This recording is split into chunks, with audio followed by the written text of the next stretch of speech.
Hey, everybody, and welcome to the BioCare Roundtable. It's great to be here again. It's been several months since we've had everybody here around the roundtable to be able to talk directly to you, take your questions, and we're here. If you're watching this live, we are here on the 23rd of February at 6 p.m. Eastern Time, and we'll be here for about an hour. So if you have questions, now is the time. We're going out to about 8 different websites tonight. And so if you're watching this at that time, feel free to type over your questions. We'd love to hear from you.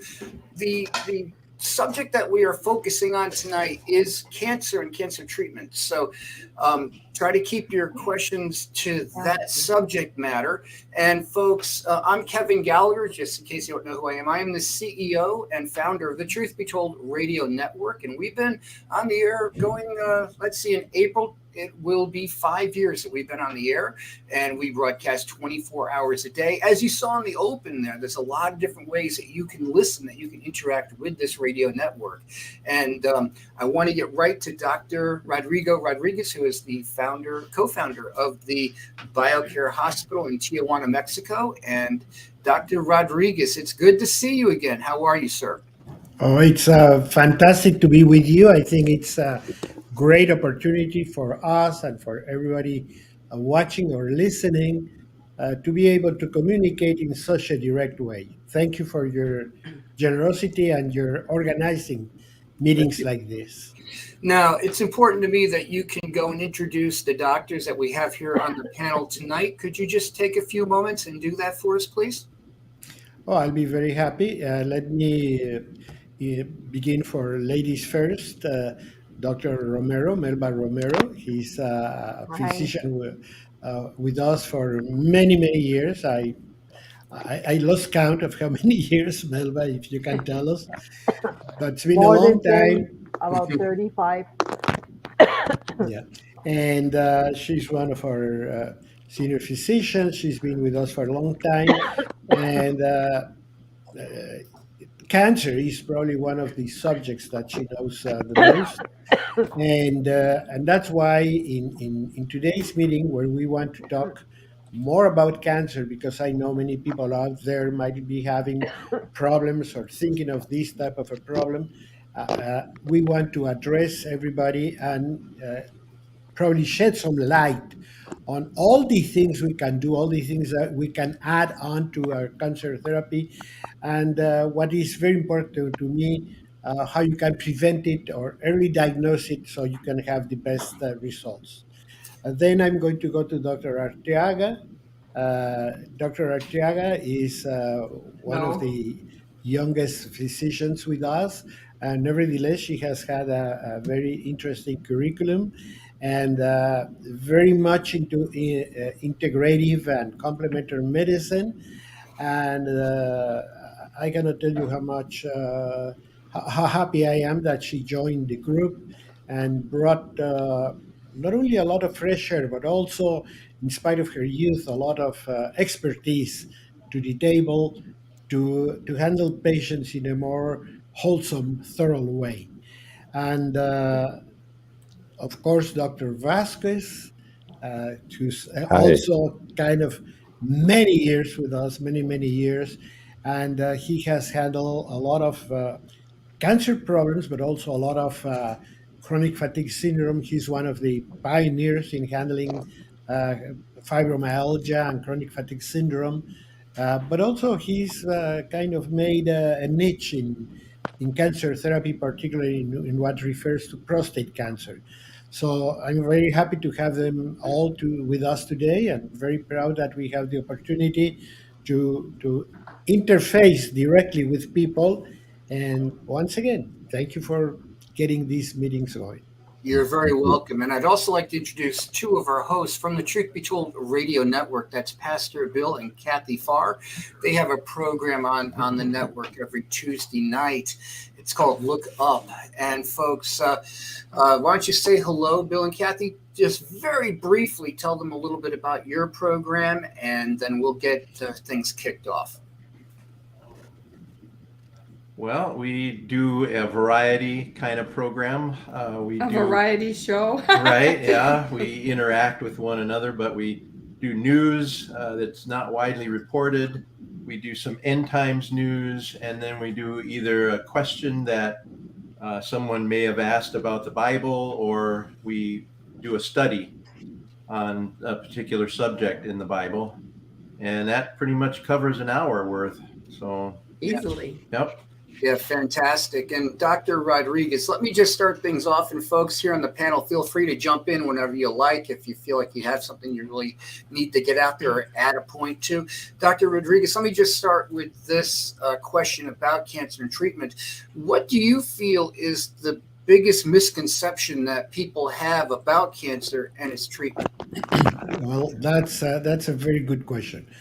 One of the big problems that we have with cancer is that as much as we know, as much as millions of dollars and years of research, et cetera, in spite of all that, cancer is still a very poorly understood disease. The bottom line is it's not easy to say exactly what cancer is as we can with other diseases. And I'm going to use a very recent example with COVID. We started with this epidemic that nobody knew where it was coming from and killing people by tens first and hundreds then, and then literally thousands of people throughout the world. And we had this COVID epidemic really uh, producing a lot of scare and problems and health issues, etc. However, 3 years later, we can say why it happened. We have pictures of the bug.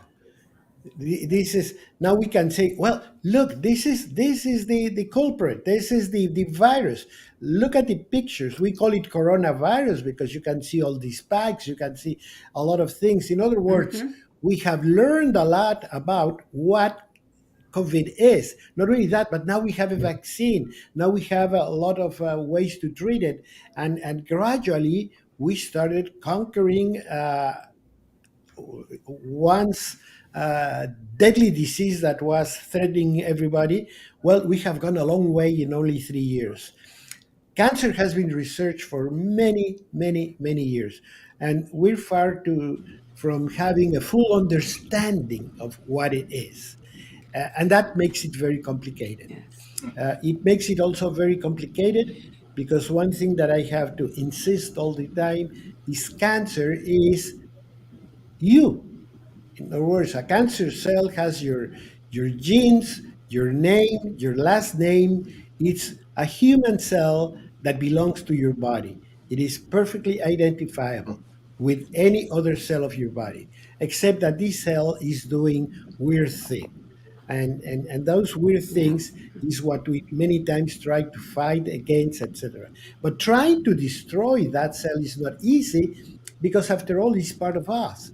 And a lot of the therapies that we use, and we know it, this is common knowledge, have a lot of side effects, many of them very terrible side effects, because you are attacking human cells.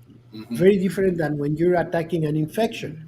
In an infection, you have a bug that is probably not even an animal cell, like bacteria. Bacteria are vegetables. So when you use an antibiotic, that antibiotic is going to block metabolic cycles of a vegetable, not human.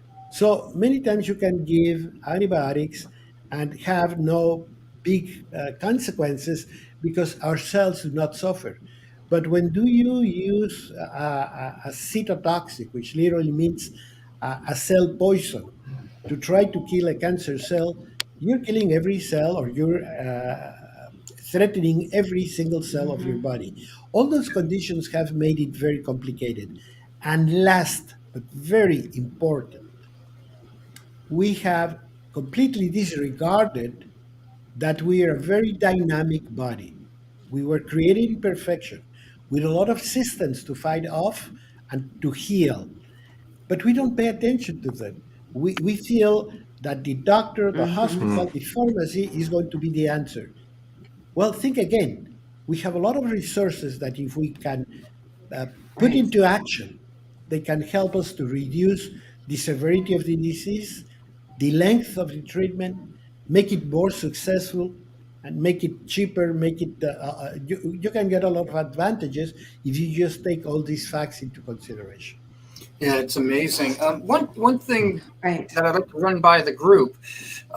My understanding of cancer, and please correct me if I'm wrong here at all or fill in the blanks, is like if I cut my finger, um, naturally my body's going to go up. There's a cut there. I need to grow that back together, but and then when the tissues join, the growth stops and it heals. It's healed.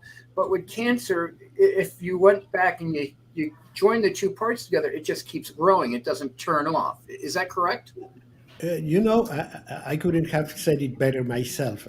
And I'm going to quote a very recent research that I just read that says that, in a way, a cancer is a wound that never healed. Hmm. So Huh. your analogy is very Okay. very compatible with what probably cancer really is. Yeah. And Pastor Bill and Kathy, And Did you want to add something?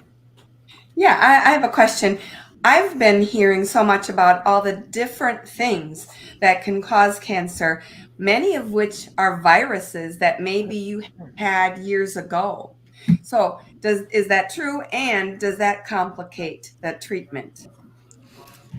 Cancer is the end result, probably, of, as Kevin just said, of an inflammatory process.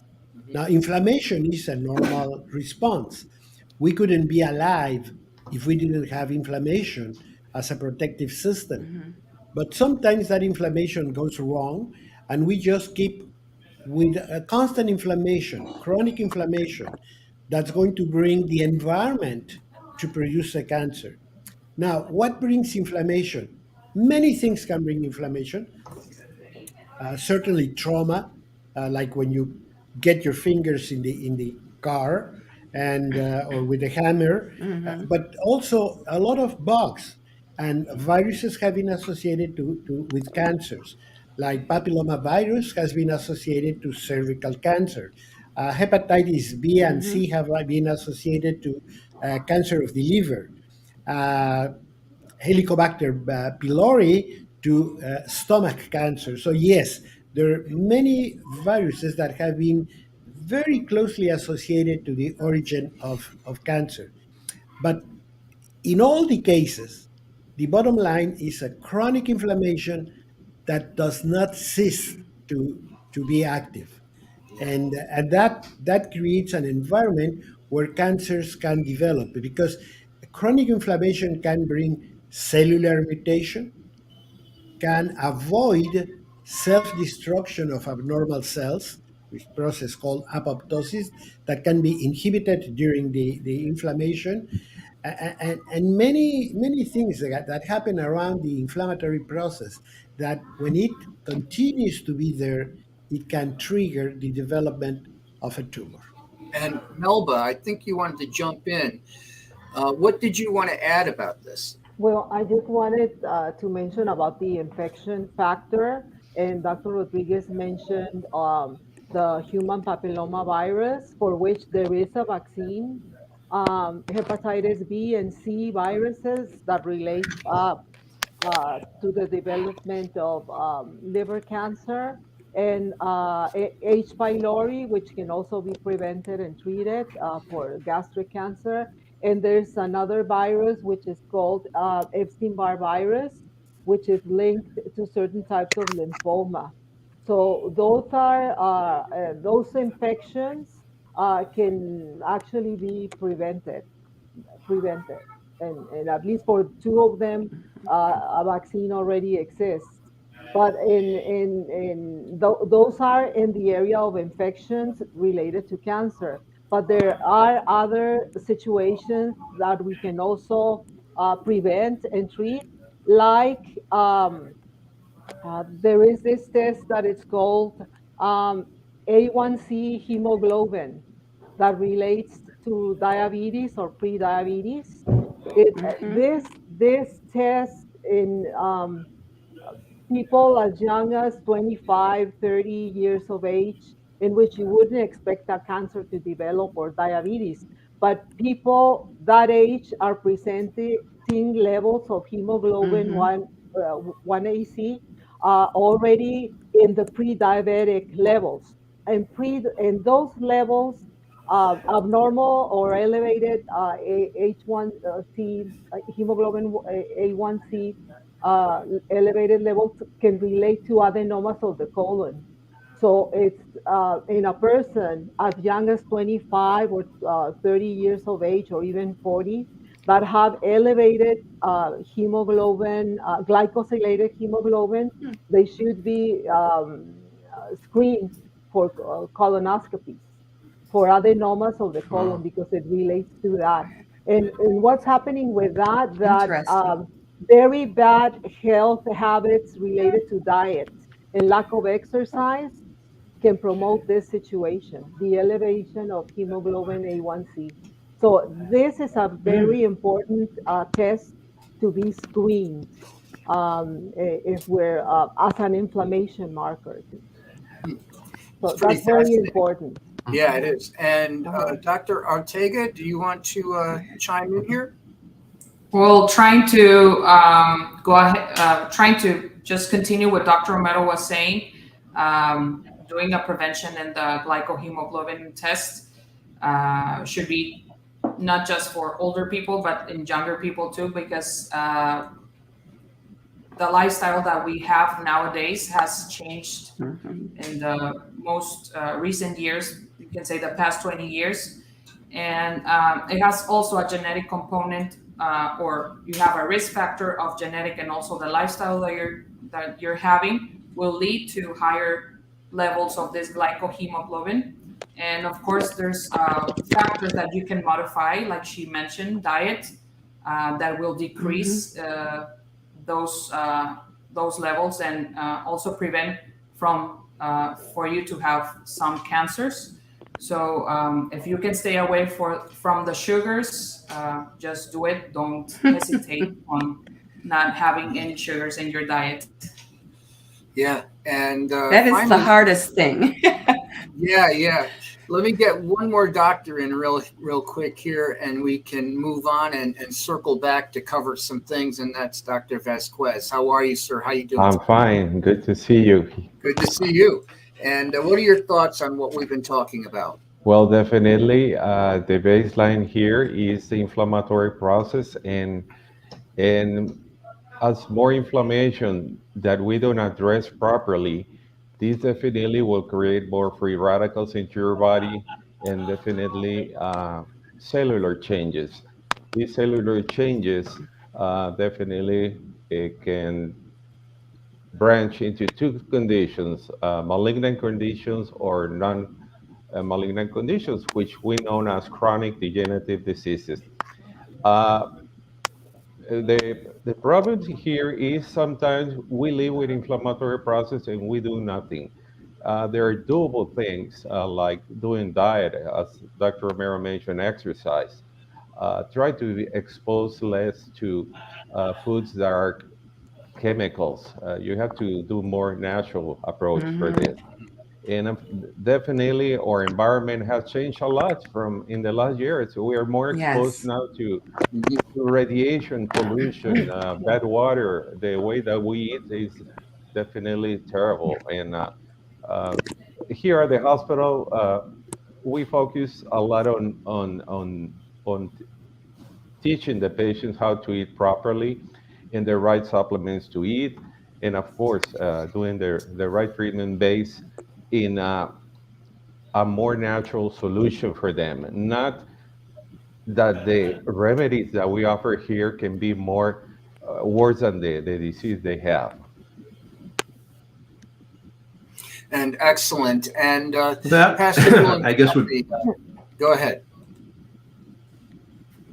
yeah, that would be my question and comment is, certainly there's cancers that are genetic.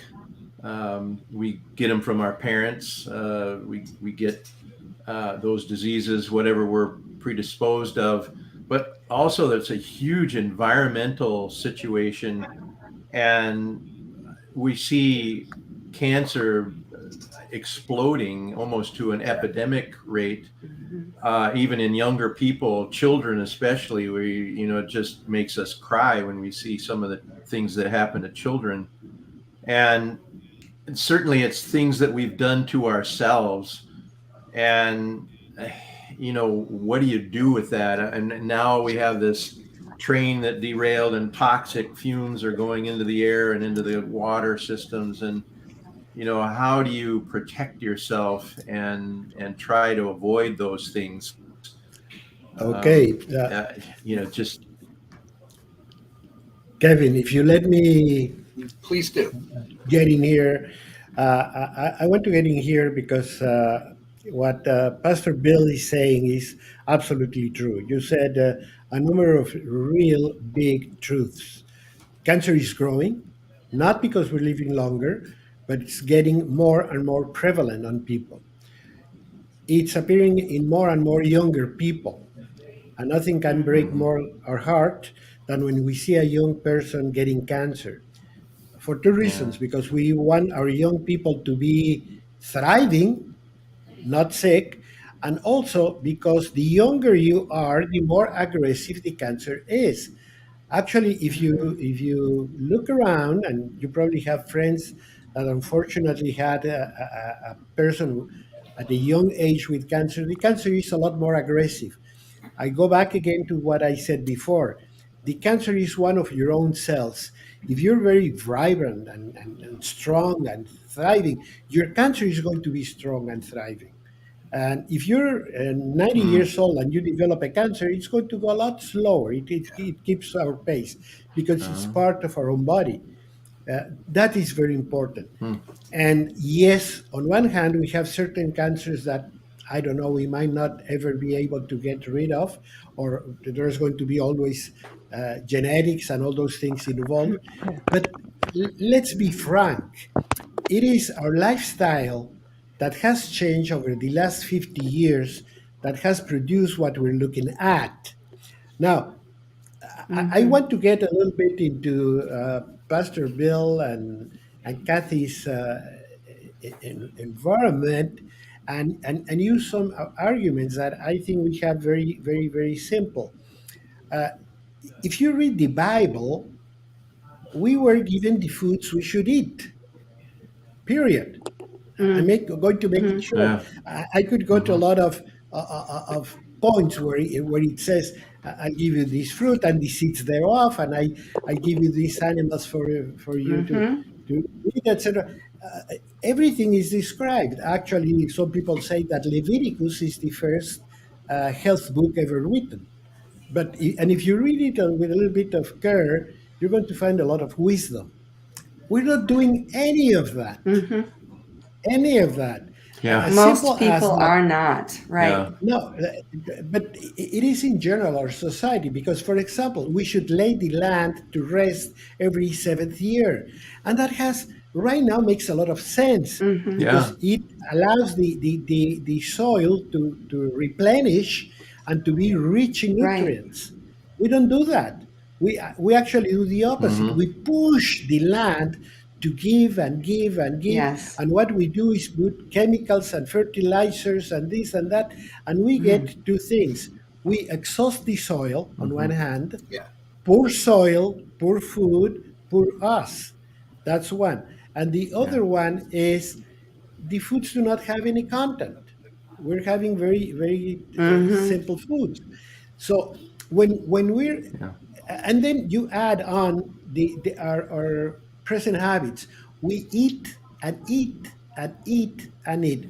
When you continue eating all day long, Yeah. and particularly when you eat so much like sugars, that sugar is right now probably one of the biggest threats. There are studies that show that many toddlers eat their own weight in sugar every year.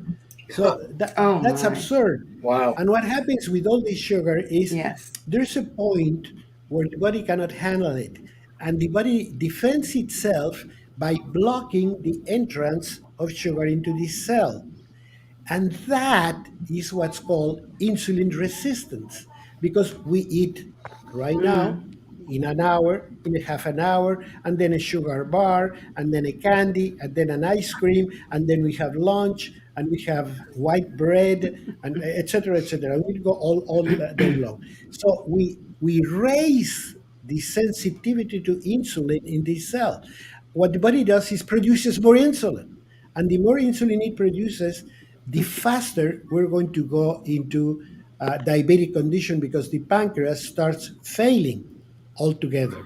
And we see that diabetes has grown probably as much as cancer, and they go hand in hand. Yes. Obesity, Wow. diabetes, and cancer, they go hand in hand. And we see them growing at the Mm-hmm. same pace. So what we have to do is just go back to the drawing board, just go back to the information that we have, to the orders that we were given, and be obedient. That would be Mm-hmm. my first position. Then uh, we have to teach our children to eat. We have to teach our people to eat well. And I'm not talking about diet. I'm saying let's eat what we should eat. And many times I tell patients or people, just read this, and it's very simple. It's two, three phrases, and it summarizes it all. Yeah, excellent. And who would like to I add? agree. Oh, I was just going to say, I Yeah, eat actually something called Ezekiel bread. So that's yeah, straight out of the Bible. It's Mhm. grains that have sprouted. And, when I do eat bread, they're very thin. So I do eat that. And for many, almost since I became a Christian, I tried to eat biblical based on the Jewish diet. And then I also eat for my blood type. I studied up on that based on digestive enzymes. And in addition, we get heirloom seeds for growing food, which helps. And it's shocking to us how many people don't read labels, how many people we have told about GMOs on the label and yeah, bioengineered everything, and they have never heard of it. yeah. It's and even if they work at stores, they don't understand that. They're Mhm. just oblivious to Yeah. it.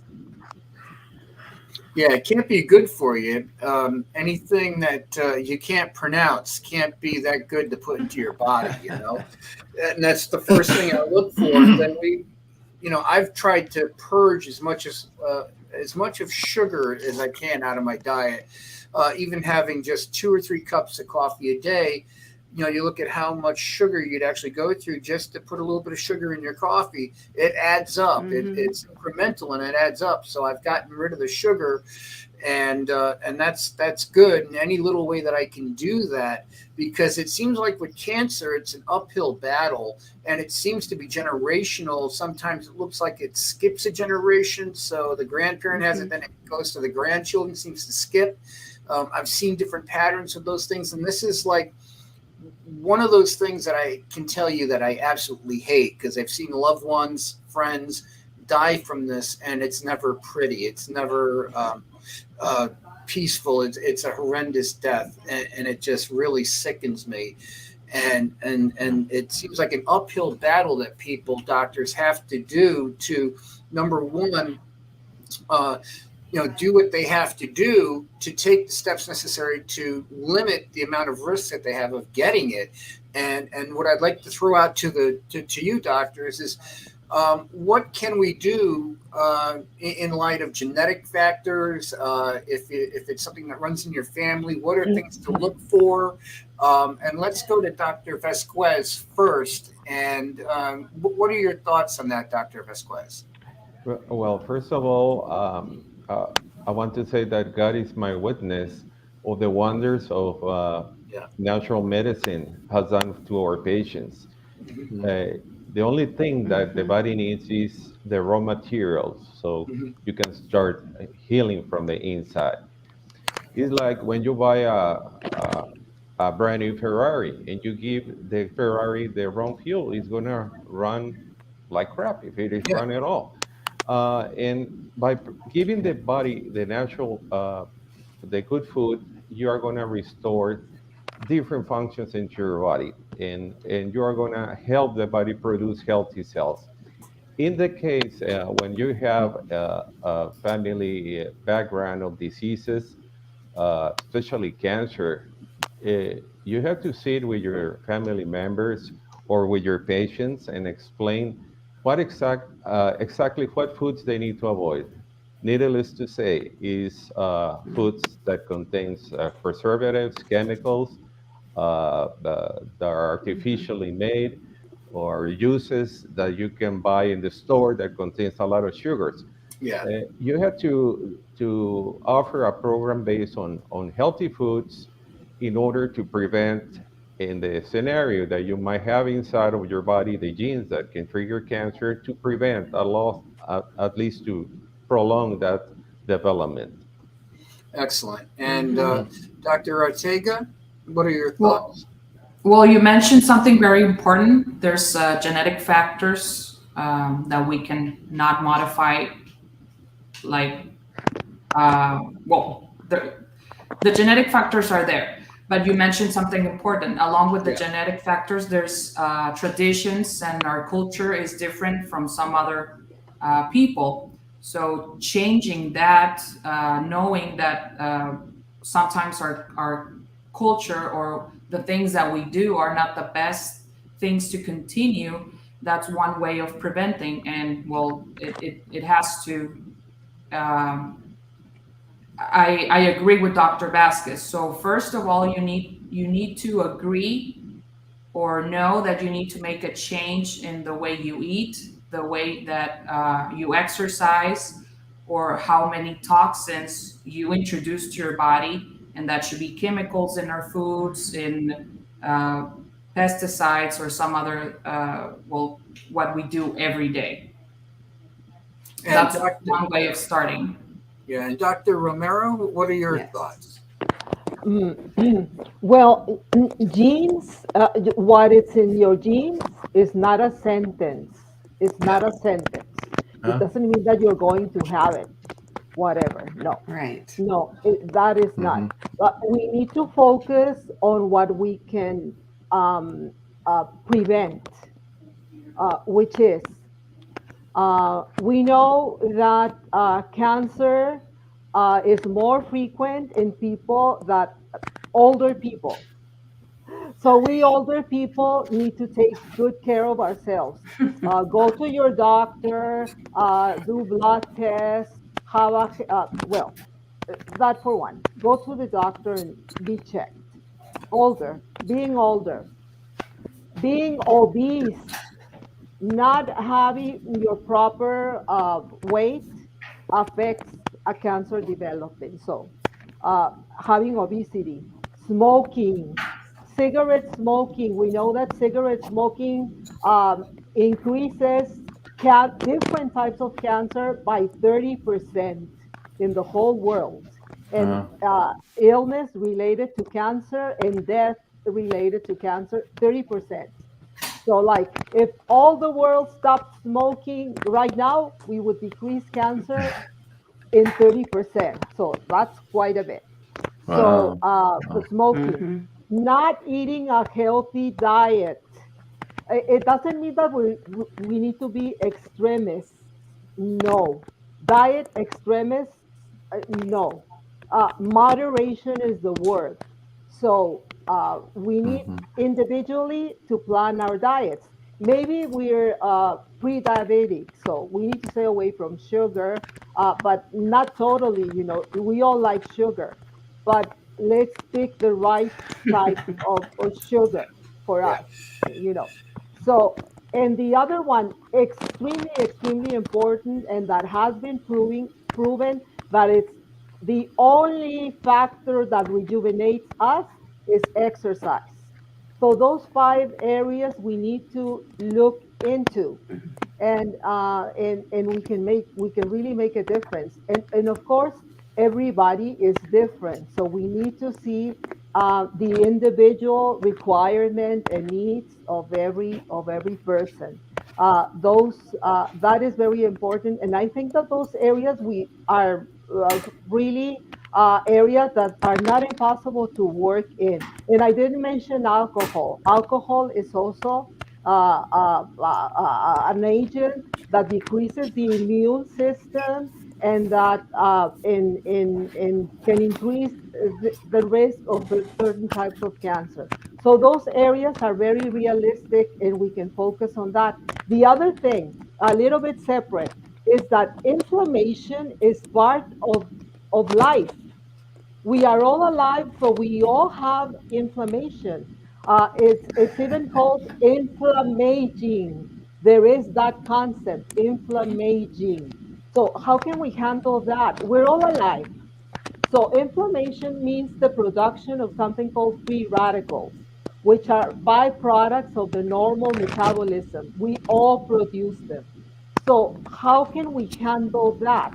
Those free radicals increase if you don't have a healthy diet, if you don't exercise, if you live in a polluted area. So what can we do for that? To fight that type of inflammation, which is the same anyway. You can take something called antioxidants, which you can find them in a healthy diet, like green leafy vegetables or fruits with a lot of color. Your plate should have a lot of color in it. Mm. That means that you're Mm. eating a lot of those natural antioxidants. But there's also the the best antioxidant that you can take, it's vitamin E. So whatever, if you don't take anything else, take vitamin E, because vitamin E makes a difference on inflammatory factors. It makes a difference on those free radicals because it's a free radical scavenger. It eliminates those free electrons on certain toxins that that the body produces because we're alive. So vitamin E is basic. Also, right now you've heard that there's a lot of word in the news about Alzheimer disease because of this Bruce Willis having this Yeah. dementia.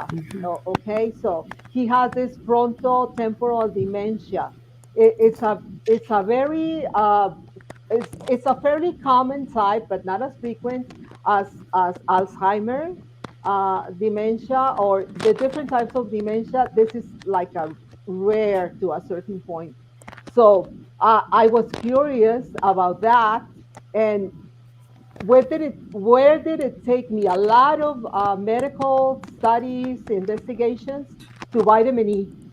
Take your vitamin E. Take vitamin E, especially us older people. Mm. Even if we have a healthy diet, it doesn't cost much to take a vitamin E supplement every day because it will help us with those free radicals that damage our internal functions and our immune system. So as we're aging, we have more inflammation, and just the simple intake of a little bit of vitamin E can make a major difference. Excellent. And Dr. Romero, what the good news is about everything that you said is all those things that are contributors are all things that, if I look at myself, are all things that are under my control. If I smoke, I can stop smoking. If I drink alcohol, I can stop drinking or Right. cut that way down. Uh-huh. Any of those other things, plus there's the supplements. The good news is that those are things under my control that I can Exactly. use to limit the risk, which is good news. I do have a comment that came in the chat, and I'm going to read this to you, and then whoever wants to comment, just raise your hand. I'll put you on screen. It says, I have and agree highly with Dr. Russell Blaylock and his book called Natural Strategies for Cancer Patients.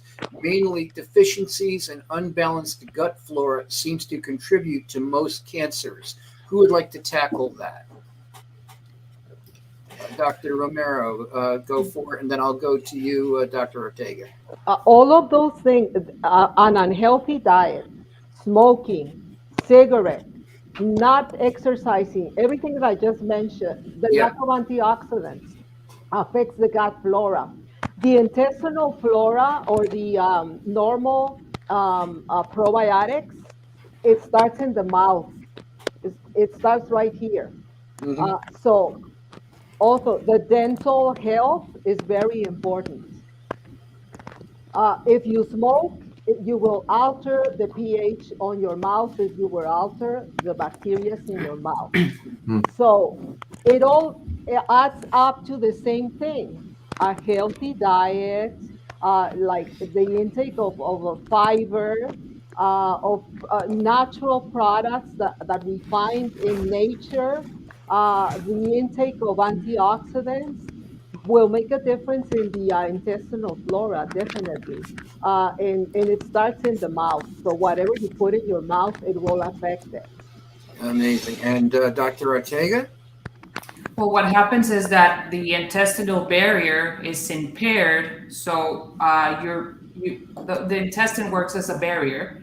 So if this barrier is not there anymore, like Dr. Romero said, because of smoking, alcohol, antibiotics, well, these toxins may trigger an inflammatory response, and then later on, that chronic inflammation can lead to certain cancers.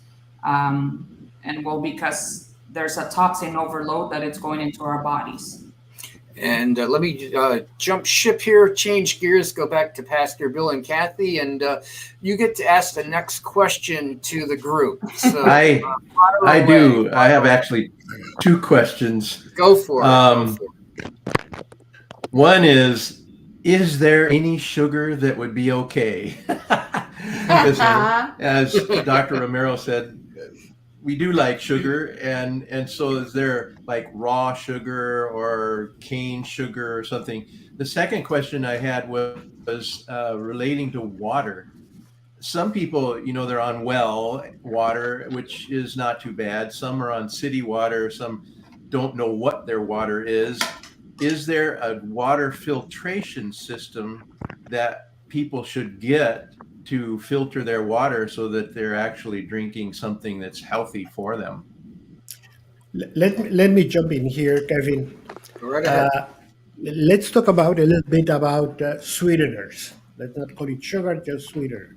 I want something sweet in my life, and let me tell you, I think we were provided with plenty sweet foods without Oh, resorting yeah. to having to use added sugar. And and once again, the more natural we go, the more we turn to nature, the better off we're going to be.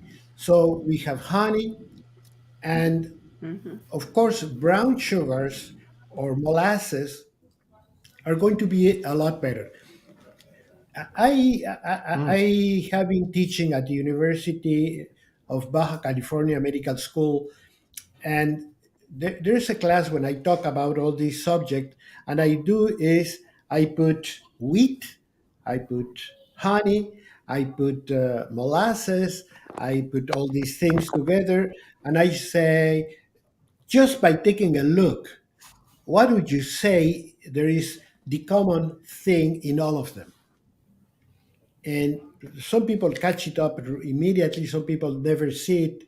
But what comes around is that all those substances are brownish. In other words, Darker. all the foods that have high carbohydrate content, like wheat or garbanzos or beans or sugar or honey itself, all of them are brownish because they're very rich in chromium. And chromium is a substance that gives the color to these things. Well, research and research and research, and we came to the conclusion that chromium is very important for the body to have a healthy metabolism of carbohydrates. So there's no question. Once again, the foods that were put on our table already took all that into consideration.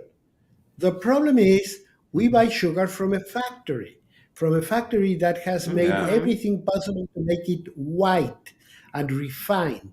And Hmm. now, today, if you read information, you're not going to only see that we're eating refined products, but ultra refined products. Because I don't know what happens with that. I don't know if they make more money by doing that. The fact is that we are creating sick people. And what you were saying about the use of reading the labels. Well, I have a saying. Yeah. I say if you have to read the label, probably you shouldn't eat it. I have on my desk I always have apples, and when I talk to patients, I give them an apple and I say, "Can you please read the label?" And then, of course, they look at me and they say, "Well, there's no label." Then go ahead and eat it. Okay, natural foods. If you go, I I want everybody to go to a farmer's market because that's going to give you fresh food, local food, probably with very short shelf life food. And that's exactly what we should be eating. So that to me is very important to know. Let me go back a Yeah. little bit about the intestinal flora. The microbial population of the intestine uh, eats the undigested food that we eat. And there are many things in our food supply that we cannot digest. And the most important one is probably uh, fiber. We cannot digest fiber as a cow or a goat can do it. But we have all this flora that can break it down and not only uses it for energy, but uses it for a lot of very good benefits. It produces short chain fatty acids that help insulin resistance, that help cancer changes. So when we take fiber out of our lives, we're risking both diabetes and cancer just by doing that. Wow. So I always tell people, you eat whatever you want. Make sure you have a bowl of salad every day. Make sure you have a bunch of some like green apples or cucumber or celery, you name it. But make sure you have a certain amount of fiber every day on your food because that's going to keep your intestinal flora in good shape. That is also, as Dr. Arteaga was saying, is going to be the best guarantee that you're going to have a healthy intestinal tract without any breaks or without any infiltration and so forth. So all this is very important. Now, let me go to the water. I don't want to leave that out. Yeah. Of course, Right. of course, we have to go to God's resources, which are every day more scarce, because we all should be drinking spring water, good quality spring water. But that's every Yeah. day more difficult to find. So what we have to do is go to the best thing that we can get, clean, healthy water. I'm not for example, for alkaline water because the changes in pH within our body are not going to be handled by taking or not taking alkaline water because the tendency to acidity that the body develops happens mainly with smokers, with drinkers, with heavy protein eaters, with Pregnant. sugar eaters. So if we eat right, all that is going to balance itself. And how much water we should drink, which is a very common question. I think it's very much what your body demands, depending on the weather, depending on the physical activity, depending on where we live and how we live. Just make sure we drink water. And I'm going to give you Yeah. another anecdote that I have. I say, you want to do something that's very difficult to get? Go to a friend's house and ask for a glass of water. You say, "Can I have a glass of water?" And people will tell you, "You're sure you don't want a coffee?" No, tea. No. What about a drink? No. What about soda pop? What about That's that? true. I mean, Yeah. it has Yeah. come to the point where asking for water is really a difficult thing. Hmm. Yeah. I got another Yeah. question that That is came so in on the true. chat. Yeah, I want to get this question out. And well, there's now two questions that came in. I'll take the first one first. And that is stevia a good substitute for sugar? Who would like to answer that question? Dr. Romero. Dr. Uh, Romero? Stevia, Yeah. okay. I don't like it. I don't even like the taste of it, and I No, don't think, me and I either. and I don't think our intestinal flora is going to like it. So it will work like an Mhm. antibiotic. So Mhm. Yeah. better take ampicillin instead. Because one thing that I've been using is monk fruit. And what do you think of monk fruit as a Same sweet? thing. Same thing. Same thing. Uh-huh. Uh-huh. Yeah. And the other Preferably, question. Yeah. preferably, it's not like we don't that we're going to become sugar extremists. Yeah. No, because we all want something sweet. Hmm. It can be fruits, yes, but mangoes would be a good one because they're high in vitamin E. Right. Mangoes are great. But Ah. anyway, you can have a little bit, why not? A little bit of non-refined sugar. The molasses would be good. Okay. Mhm. Yeah. With moderation also, we can all have our piece of cake or Right. a cookie or you name it. We can have, but don't eat the whole box because we can't eat until it finishes. No, Right. a little bite, a little taste, that's fine. Even if you're diabetic, you can have that. But just, and the other thing, before eating sugar, eat your meal, like your protein, your meal, and after that, have a little bite of sugar. You will process it a lot better. It won't affect your insulin Mm. production as heavily as it would if you take it on a fasting Got it. state. But the all of the sugar substitutes are not healthy for anyone, for nobody. Mm. That's So Anyone we very else Yeah. shouldn't want? have important. them. Yeah. Anyone else want to jump in on that? Mhm. Well, there's one also Yeah. interesting thing that the if we take sugar in the first part of the day, that's before lunchtime, we are more prone to handle it properly. Don't take sugary things at night. Mm. So if you're invited for a dinner, don't have dessert. If somebody invites you for lunch, you could have some dessert. The body handles sugars a lot better in the early part of the day than in the later part of the day, and there's a reason for it. Yeah. The Mm. pancreas Okay. that makes the insulin is particularly active during the early part of the day. Huh. And as the day wears, so the production of insulin. And then we start producing another hormone called glucagon that's going to bring sugar from the deposits of the body into the blood. So if during the night or in the later part of the day you start eating sugar, it's going to duplicate the load of sugar in your blood and create a problem. So I don't advise you to have your sugar, let's say, after 5 p.m. But if Got it. you want to have something Ah. like Mm. anything in the daytime, it's going to be, as Dr. Romero said, a lot better. And mainly if you do it with food, don't take a sugar bar.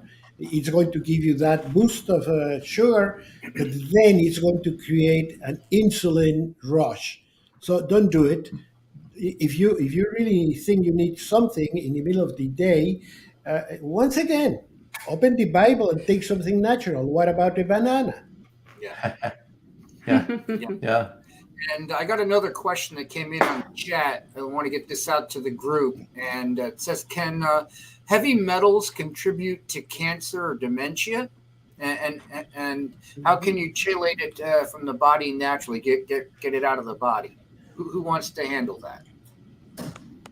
Uh, Heavy metals are Great. very common. Not they're not rare. Heavy metals definitely will be like poisons and circulating into your system. Hmm. We offer our patients a program, of course, with this right diet.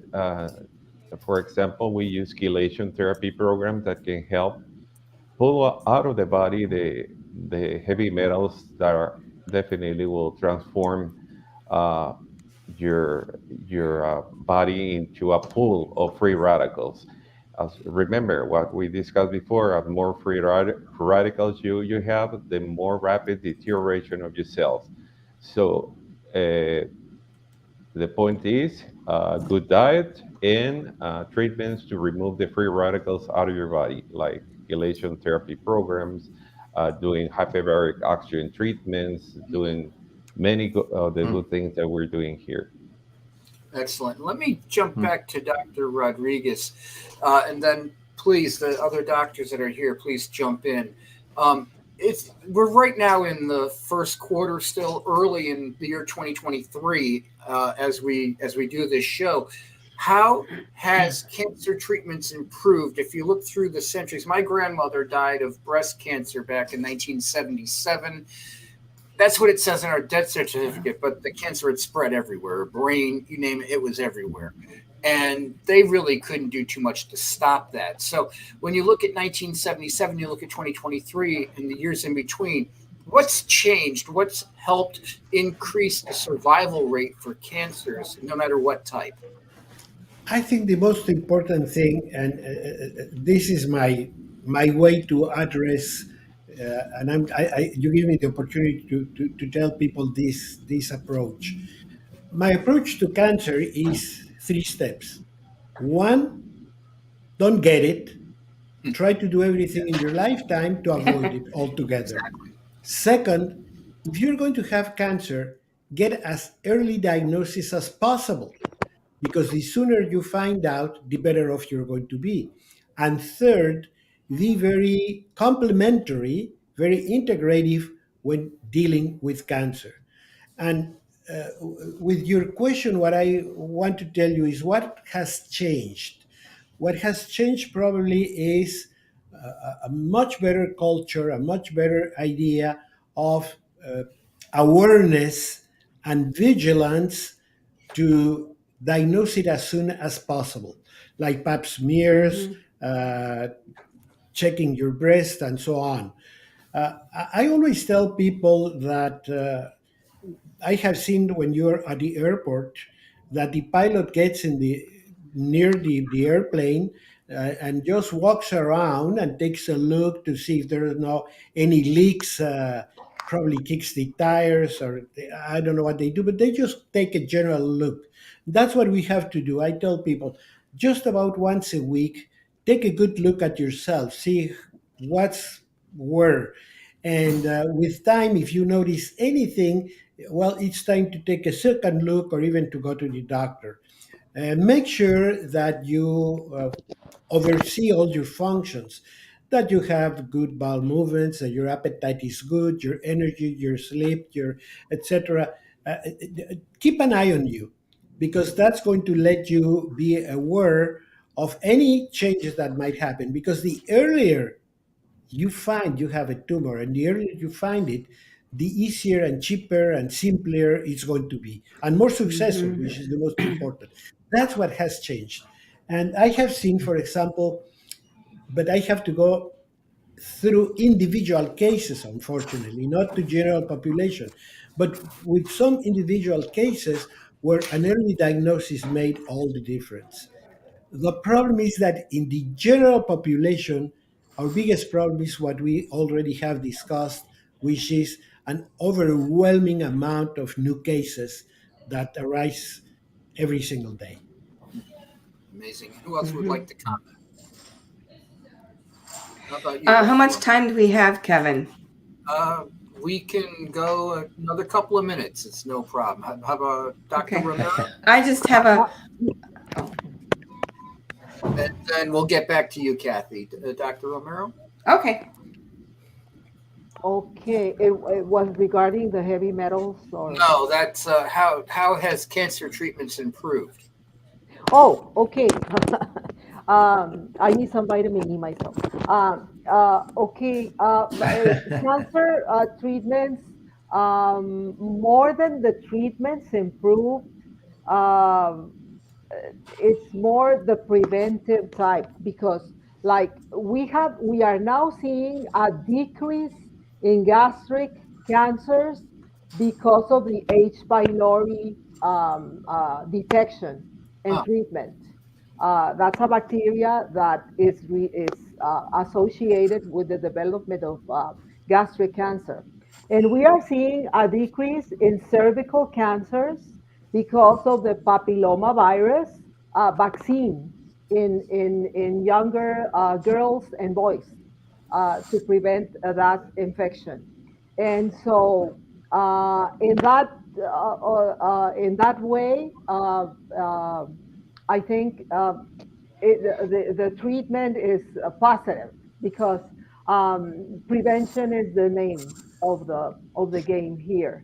And as far as the treatments, well, there's new machines for radiations, there's new chemotherapy agents, there's new they say that there's new drugs that can prevent cancer, but those drugs have a lot of side effects, like hormone blockers, uh, uh, uh, uh, Hmm. and other drugs that really affect like the COX-2 inhibitors. The COX-2 inhibitors are anti-inflammatories. They are used to treat arthritis type of pain, and they can prevent certain types of cancer, COX-2 inhibitors. But those can have side effects on your kidneys, heart disease. They can Yeah. produce heart attacks, angina, and all that. So so the Yeah. best there's a lot of things going, new things as far as treatments out there, but they have major side effects. They're still like not very healthy. Also, immune modulators, biological therapies, they are that's the new thing right now, but they have tremendous side effects. Got So, like Herceptin would be like a type of a biological treatment, but it has for breast cancer, so it has severe side effects to the heart function. So, very new things, but also very, wicked. They're very, they have side effects, yes, very yes, bad side effects. So Yeah. there's a Yeah. lot of new things, but also Yeah. new side the effects cutting to look edge. for. Exactly. Yeah, And yeah. extremely expensive also. There is there's a product now that cures a certain type of lymphoma, but it's about $1 million, $3 million. It's unbelievable. Wow. Yes. Wow, So wow. there's a Yeah. lot of new things, but very or extremely expensive, and a lot of side effects too. That's No. amazing. And Hmm. but is there any other doctor who would like to make a quick comment about that? Okay, and let me just jump over back to Bill and Kathy. You had another question or a comment. Let me get that in real quick. I can try to be very fast. I don't even think Kevin knows this, but 4 years ago in January, I had a little breast lump and I found it right away. I always thought that I could be possibly predisposed because I never had a child biologically to breastfeed or anything. So I always watched that. I was vigilant. And I went right into the doctor. The original doctor that I had said that they wanted to do genetic testing, genetic counseling, and chemo. And I just said no. I would rather have complete mastectomies. And so there was a surgeon there that month. He only came 1 week a month to our small area. And he met with me and he said, "Oh my goodness, you don't need a mastectomy." It was a small lump. And Yeah. he said he would remove it. He could remove it the next week. And my oncologist was very upset about that. But I said, let's book it in. And not only did he remove the lump, and you can hardly tell, but I had some microcalcifications in the other breast. He took those out. Good. And when I had my oncotype report done, I did not, I had a very low oncotype score for recurrence. And he said I didn't need any chemo. They did recommend 15 days of like 30-second low dose radiation, and I did do that. But what I fought back on too is they wanted me to go on estrogen blockers, and it was an aromatase inhibitor. I did that initially, for maybe a year and a half. But from what I read, I stopped. And I'm glad I did. My doctor was okay with it. And that was the first and only thing I ever had in my entire life. And I got it at age 68. So I Wow. felt pretty blessed about that. But the entire process only took about a month. And I was done. And that was 4 years ago. So I thank God for that. And I heard from Dr. Romero that yes, those hormone blockers are not good. Yeah.